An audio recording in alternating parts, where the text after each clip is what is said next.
Have you ever been caught doing something on camera and then it goes awry? Well, today we're going to go over Stephen McDaniels and the murder of Lauren Giddens.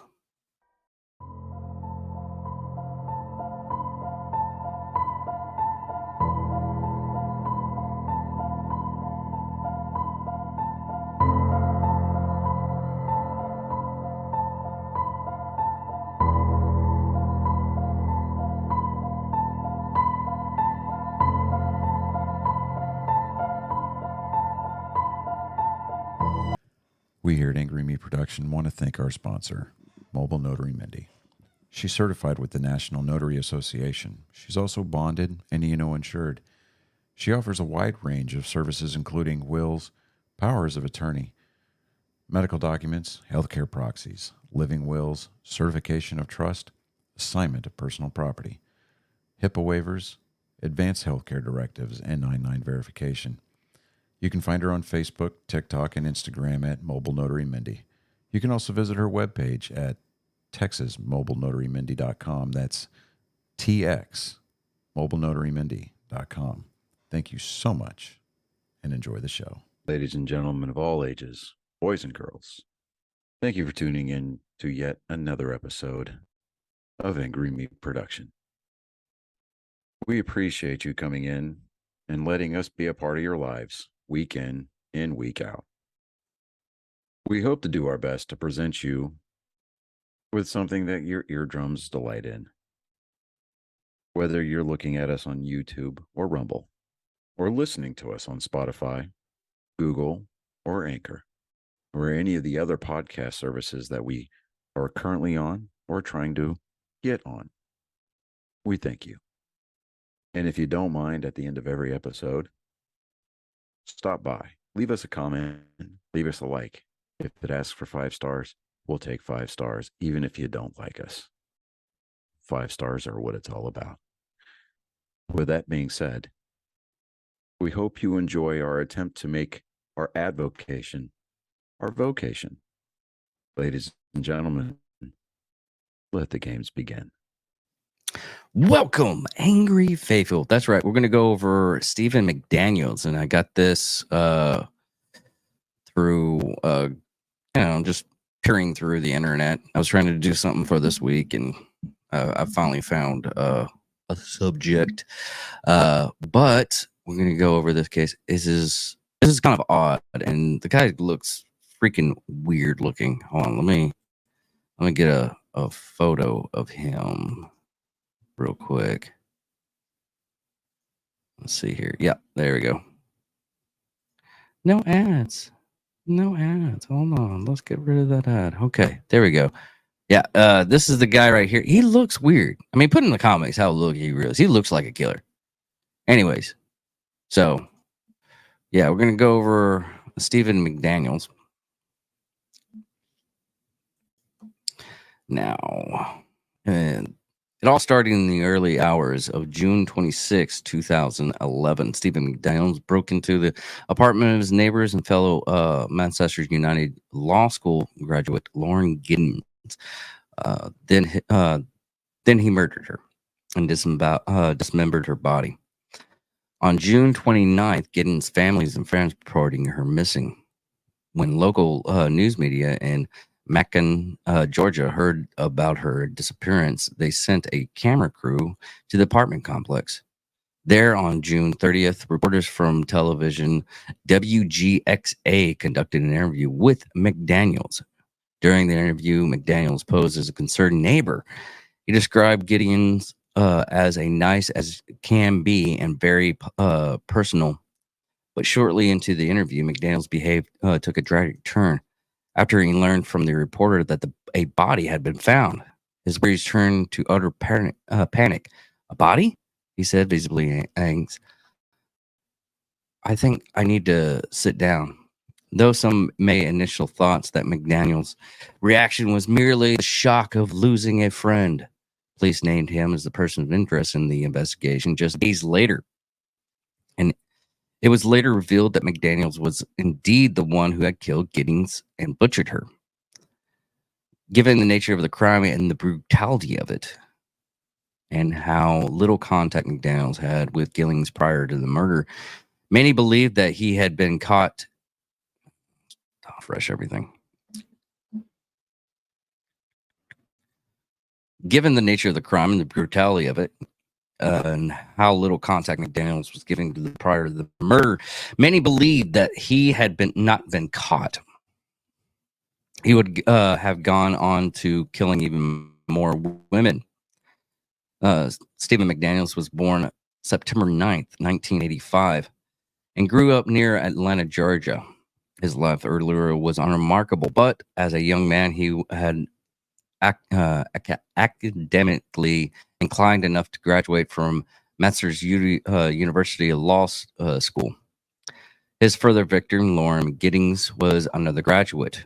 By 2011, both 25-year-old McDaniels and 27-year-old Giddings living in the same apartment complex a short distance from the school's campus. At the time, Giddings was preparing to take the bar exam and then start a promising career as a defense attorney. But tragically, while Giddings had been preparing for the bar, McDaniel was preparing for her murder. At first glance, McDaniels didn't seem like he had it in him to commit such a heinous crime. I looked at the photo. He looked like a freaking killer. As McDaniels telegraphed reporters, it didn't even seem like he was staying in town for that much longer. The lease of his apartment was up in 2 weeks. He reportedly planned on moving back with his parents. But as police would later discover, McDaniels had been posting on the internet about his hatred of women and his desire to torture them. Oddly enough, he was also something of a survivalist, stockpiling food and energy drinks in his apartment. How's that a survivalist? Okay. Sometimes they put words on stuff and I don't even get it. But anyways, I digress. And as he told police during the interrogation, he was often wore the same pair of underwears for more than one day at a time. I don't get that. Okay. That's disgusting. I mean, after one day, my stuff is just rank. Daniels didn't have much luck when it came to women. He was on the eHarmony, but he didn't land many dates. He was also a self-proclaimed virgin and claimed that he was saving himself for marriage, and yet he had condoms in his apartment, a fact that would later prove that he had been very important to the investigation of Lauren Giddings' murder. That said, McDaniels caught the attention of authorities shortly after the investigation began. Shortly after Giddings' dismembered torso was found in the trash can near the apartment complex in the morning of June 30th. McDaniels and Giddings' other neighbors have been taken to the police station, given statements about the young woman's disappearance. At the time, none of them knew that her remains had been found. Each neighbor agreed that to have their apartment searched except McDaniels. It's the lawyer in me, he said. I'm just not always protective of my space. He eventually allowed one detective to walk through his unit, but only if McDaniels was there at the same time, given the damning evidence that the police would later found in his apartment. It wasn't surprising that he would want to keep them out. After all, he had Giddings' underwear in there and a stolen master key that he had used to break into her apartment. Because of McDaniel's secret behavior, police began to eye on him. But he wasn't going anywhere. Throughout the day, he hung around the apartment complex as authorities searched through the other units. It was around this time that he gave his infamous interview with the local news station. As Stephen McDaniel stood by while the police searched the apartment complex for clues, local television news station called WGXA sent a crew to a building to report on the story. When they spotted McDaniel standing around, they asked if they could give him an interview. He agreed. At first, McDaniel seemed like any other concerned locals who was worried about his missing neighbor. We don't know where she is, he told the reporter behind the camera. The only thing I can think of is that maybe she went out running and someone snatched her. One of her friends had a key. We went inside and tried to see anything was missing. She had a door jamb that was sitting right by it. So there was no sign of anybody breaking in.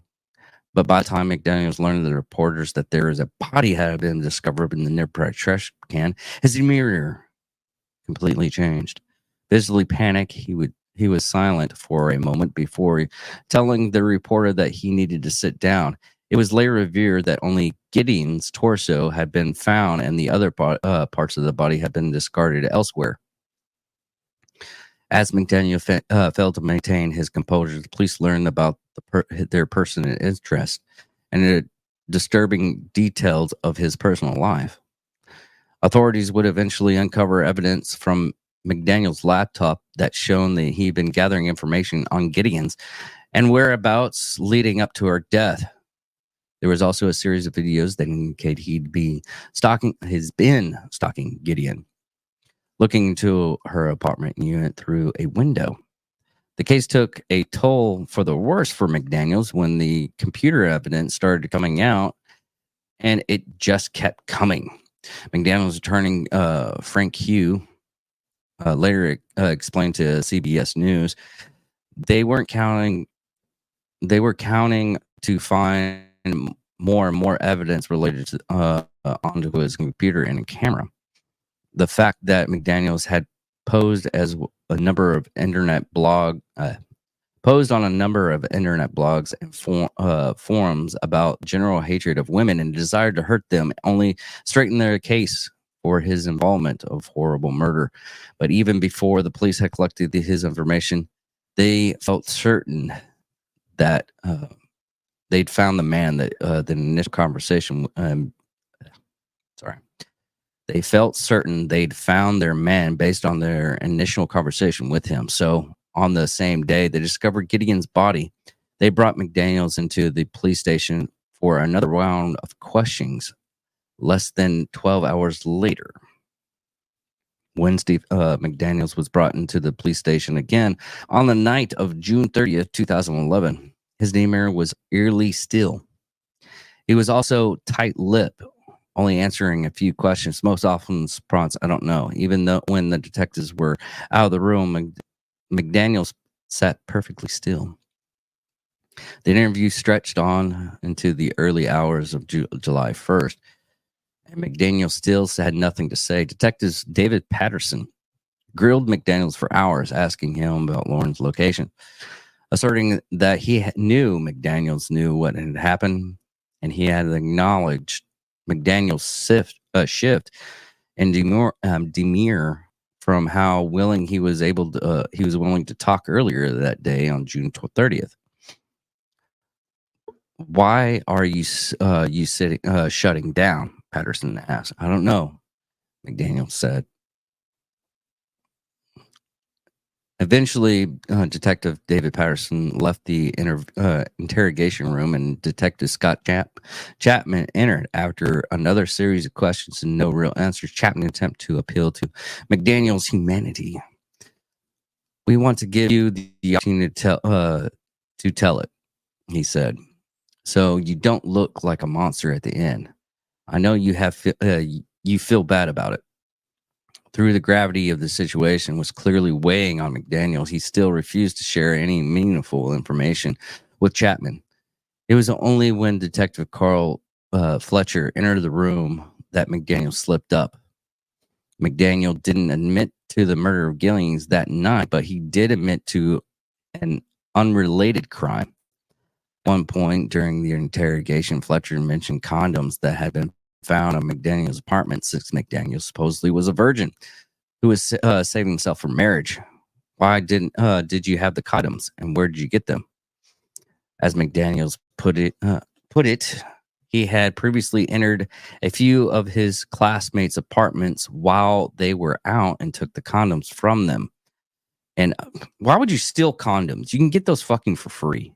Most what was it? Health centers or I think they're called health centers, health and wellness centers. You can get free condoms. Fucking people don't listen to their places and do research. Anyways, in other words, he has confessed to burglarizing his classmate's residence. Because of this, he was arrested on burglary charges as police gathered all evidence they needed to prove of his involvement with Lauren Giddings' murder. On 2014, McDaniel pleaded guilty to murdering Giddings. He admitted to breaking into her apartment using the stolen master key, strangling her to death, and dismembering her body with a hacksaw in the bathtub. After his plea deal, he was sentenced to life imprisonment with grasping crime. Since then, McDaniel has attempted to appeal his conviction on numerous occasions, making allegations about ineffective counsel and the theft of defense trial preparations. Is that? It can't be that. Stephen Hawking's come from the grave and give us this word. Preparations by the state. Yeah, I'm freaking dyslexic ass. So far, he has failed with all of his appeals, and although he will be ineligible for parole in 2041, legal experts strongly believe that he will spend the rest of his life behind bars. And that's about it. Let me see if I can pull up. See how long this video is. Because I have a video of him. Let's see here. Oh, this is 2 hours. There's a short one. Let me see. You can find a short one where they get.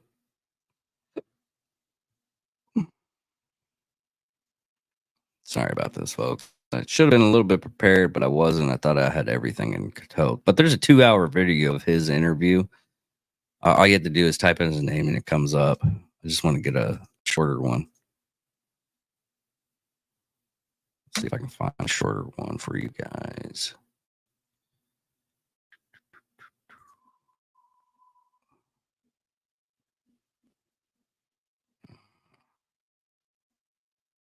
No.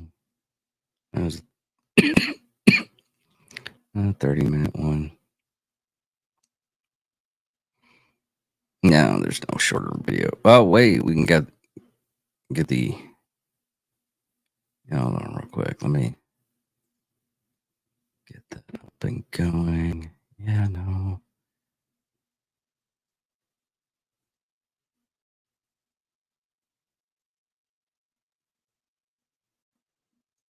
WGXA first interviewed McDaniel the day after Lauren Giddings was reported missing in June of 2011. Reporter Michelle Casada found him standing outside the apartment building where he and Giddings had lived, and that we now know was the scene of the crime. He talks about joining Giddings' friends to look for his law school classmate and how they entered her apartment to see if there was anything wrong. It was also the first time McDaniel found out that a portion of Lauren Giddings' body had been recovered by police from the dumpster where he had put it. Knowing now that McDaniel had murdered and dismembered Giddings, the interview provides a glimpse inside the mind of a killer as he builds his story and his alibi. Take a look. Person that was living there? Yeah, Lauren was my neighbor. We're just trying to find out where she is at this point. I mean, no one has seen her since Saturday. I mean, the last time anyone heard from her was an email that she sent out, and no one's heard from her since. And did you see her hang out with anyone at the time or anything like that? I mean, no one has seen her since Saturday. I haven't seen anything. I mean, I've always heard noise outside, but it's just people walking by pretty much. And she just recently graduated from Mercer? Yeah, she and I were both JD students. We graduated back in May. What kind of person was she? I mean, what did you see her? I mean, she's as nice as can be. I mean, very personable, very much a people person. Do you know any enemies she might have had, somebody that might want to hurt her? No, we don't know where she is. I mean, the only thing we can think is that maybe she went out running and someone snatched her. Because we went over. One of her friends had a key. We went inside and tried to see if there was anything amiss, but I mean, she had a door jamb that was sitting right by it, so there was no sign that anyone broke in. I mean, the door was locked when everyone got here. I mean, we just don't know where she is. What about in the the parking lot area? I know they've been doing a lot of. I think that's where they have recovered the body or whatever they recovered from there. Body? Had you heard? Had you seen anything there? Had you seen anything there? I mean, we don't know if this is the same person. You know what I mean? Like, they took out a body there earlier. We don't know if it's the same person or not. That's how we're trying to ask people if they know who lived there. Are you okay, sir? I think I need to sit down. Okay. Yeah, there was an obvious change in his demeanor after you said the body. He's a body? And he started blinking very rapidly.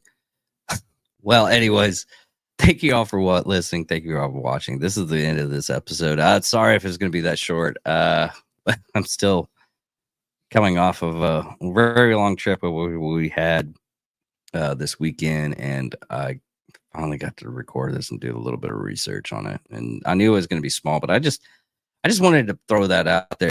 Be careful who you talk to. Well, actually, it wasn't even a talk to. She probably didn't even know the guy or talk to him. It's just one of those things that just ended up happening. But y'all have fun. Talk to y'all later.